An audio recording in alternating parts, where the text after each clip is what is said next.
राजस्थान की राजनीति हर बार आकर उसी मोड़ पर खड़ी हो जाती है। चाहे कुछ भी हो रहा हो, आखिरकार अशोक गहलोत मुख्यमंत्री जो हैं वो जोड़ तोड़ कर ही लेते हैं और जोड़ तोड़ कर कर किसी न किसी तरीके से सरकार बचा ही लेते हैं। कुछ ऐसा ही इस बार भी हुआ और अशोक गहलोत ने एक बार फिर से साबित कर दिया कि राजस्थान की राजनीति में चाहे किसी भी चीज़ में कोई भी कितना भी अच्छा हो, गणित में जो राजनीतिक गणित है उसमें सबसे ज़्यादा अच्छे वो ही हैं। उन्होंने 123 वोटों की ज़रूरत थी और 126 वोट हासिल कर लिए और कहीं ना कहीं निर्दलियों को, बीटीपी उम्मीदवारों को इस तरह से मनाया, इस तरह से प्रलोभन दिए कि अब वो पूरी तरह से उनके साथ आकर खड़े हो गए हैं। कहीं ना कहीं इसमें सियासी खेमों में बातें बहुत कुछ है, बहुत सारे आरोप लग रहे हैं, लेकिन आरोप कुछ भी लगे, बातें कुछ भी हो, आखिरकार अपने खुश हो गए हैं, कांग्रेस आलाकमान खुश हो गई है। कांग्रेस के जो तीनों कैंडिडेट हैं, अभी जो लग रहा है वो यही है कि तीनों की साख बच जाएगी, तीनों को राज्यसभा मिल जाएगी। पहले सुनने में आ रहा था कि प्रमोद तिवारी की जो कुर्सी है वो थोड़ी डगमग है, लेकिन अब चाहे रणदीप सिंह सुरजेवाला हो, चाहे मुकुल वासनिक हो, चाहे प्रमोद तिवारी हो, तीनों की कुर्सी बचती नज़र आ रही है, क्योंकि कांग्रेस के पास जो जादुई आंकड़ा है उससे ज़्यादा सीटें नज़र आ रही है। निर्दलीय 13 में से 12 मान चुके हैं। उसके अलावा जो बीटीपी है, भारतीय ट्राइबल पार्टी, वो भी तीनों लोग अब कांग्रेस के समर्थन में आ खड़े हुए हैं। कहीं ना कहीं जो कुछ लोग बाड़ेबंदी में नहीं हैं वो भी पूरी तरह से, उनके लिए भी कांग्रेस आश्वस्त है कि वो कुछ भी हो जाए, कितने भी नाराज़ हो, वोट तो कांग्रेस को ही देंगे। देखा जाए तो भरतपुर के विश्वेंद्र सिंह समेत और भी 4-5 नेता जो हैं वो बाड़ेबंदी में नहीं हैं। सचिन पायलट खुद जो है वो अभी दिल्ली में है, लेकिन इस सब के बाद भी ये कहा जा रहा है कि ये सब लोग वोट तो कांग्रेस को ही देंगे।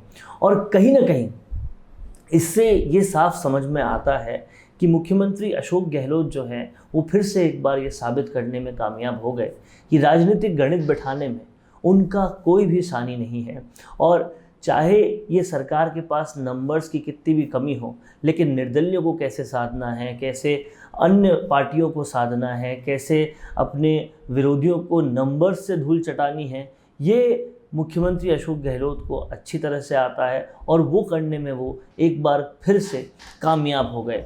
अब यहाँ पर देखने वाली बात ये है कि सारी गणित किस तरह से बैठी है।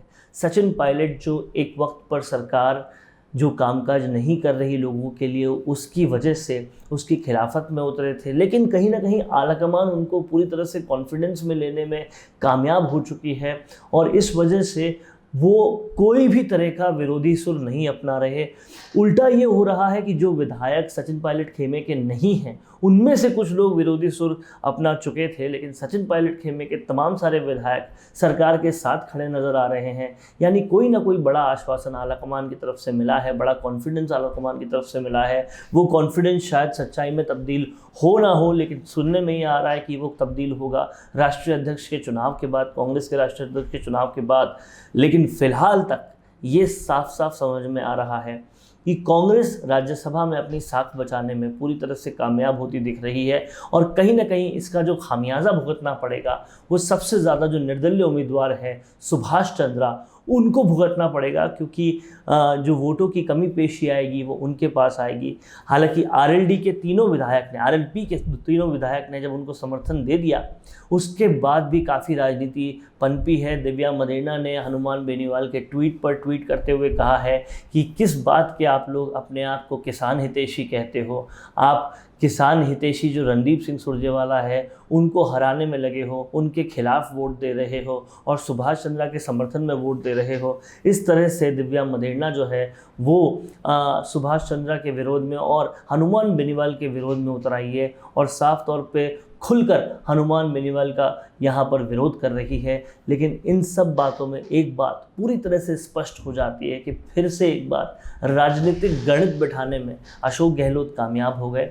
और क्योंकि राजस्थान में नंबर्स ऐसे थे कि यहाँ गणित ही चल सकती थी सरकार चलाने के लिए, और एक बार फिर से उन्होंने आलाकमान को यह साबित कर दिया कि अगर राजस्थान में कोई नंबर्स बचा सकता है, कोई नंबर्स का खेल खेल सकता है तो वो सिर्फ और सिर्फ अशोक गहलोत हैं। हालांकि उन्होंने जो अपने दूत भेजे थे, जिनको धर्मेंद्र राठौड़ कहा जाता है, उन्होंने क्या प्रलोभन दिए, क्या नहीं दिए, इस पर काफ़ी चर्चाएं हो रही है।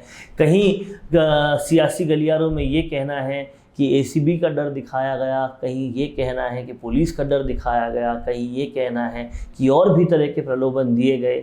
लेकिन बातें चाहे कितनी भी होती रहे, end of the day result की बात होती है, जो अशोक गहलोत देने में एक बार फिर से यहाँ कामयाब नज़र आ रहे हैं और लगातार अपने विधायकों को वेकेशन कराने में पूरी तरह से ये गवर्नमेंट सफल साबित हुई है। एक के बाद एक वेकेशंस हो रहे हैं। अभी चिंतन शिविर उदयपुर में हुआ ही था कि फिर से बाड़ेबंदी उदयपुर में हो गई और यहाँ पर एक बार फिर से जो बाड़ेबंदी की तस्वीरें निकल कर आई है अंदर से, वहाँ डांस हो रहे हैं, गाने हो रहे हैं, विधायकों को पूरी तरह से जो है लैविश एक लाइफस्टाइल दी जा रही है। चाहे आम आदमी का पेट्रोल महंगा हो रहा हो, आम आदमी महंगाई में जी रहा हो, आम आदमी के साथ जो कुछ भी हो रहा हो, बेरोज़गारी भत्ता नहीं मिल रहा हो, किसानों को लोन नहीं मिल रहा हो, लेकिन विधायक मौज में हैं और वो पूरी तरह से वेकेशंस मना रहे हैं। अब ये वेकेशंस का खामियाजा चाहे जनता भुगते या कोई और, लेकिन यहाँ पर कांग्रेस सरकार आंकड़े मजबूत करने में पूरी तरह से कामयाब हो गई है।